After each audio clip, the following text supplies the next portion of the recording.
Welcome to your weekly market update where we talk about everything mortgage and real estate related. We have a lot of great information to talk about, so I'm going to just jump right in it. Pending home sales, which measures signed contracts on existing homes, rose almost 1% in February.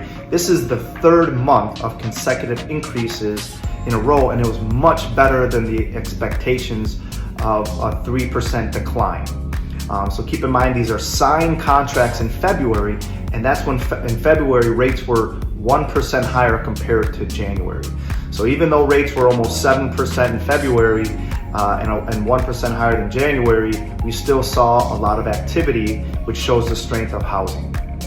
Now, sales are still down about 21% from last year, but we are showing improvement, and we believe that the worst is behind us. Now we just need to get more inventory in the market to give more options to you guys as buyers. We're going to see continuous growth in sales as the spring home buying season continues, and we expect to rebound nicely and get up that activity in the coming months. And that's a good sign for listings as well, because as sellers start seeing rates drop and then also more activity, they're going to be interested in listing their homes and creating more opportunity for buyers. As for appreciation, the Case-Shiller Home Price Index, which is the gold standard for appreciation, shows year over year about almost a 4% increase in appreciation from the peak, which was in June of 2022. Now keep in mind, this is nationwide. Home prices have come down about 3%. That's a far cry from everybody and media predicting that we're going to be in a housing bubble.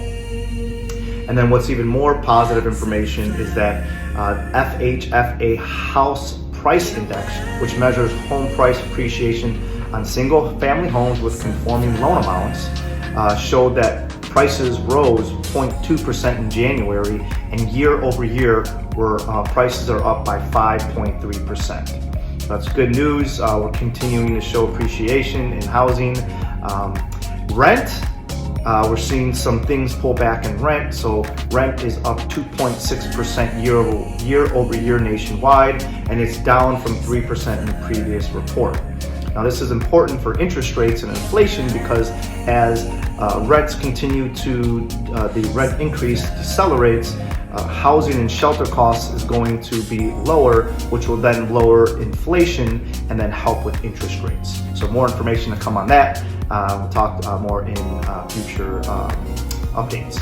As for mortgage rates, interest rates decreased on average. Again, this is an average across the country from 6.5% down to 6.45% from last week to this week.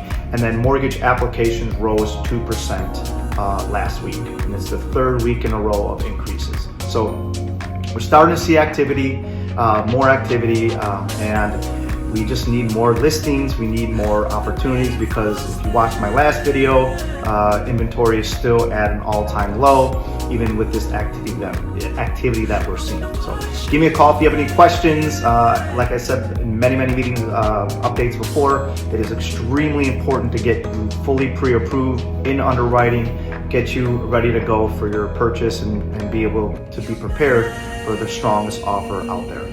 Give me a call if you have any questions. If you need anything, 847-942-1497. Bye.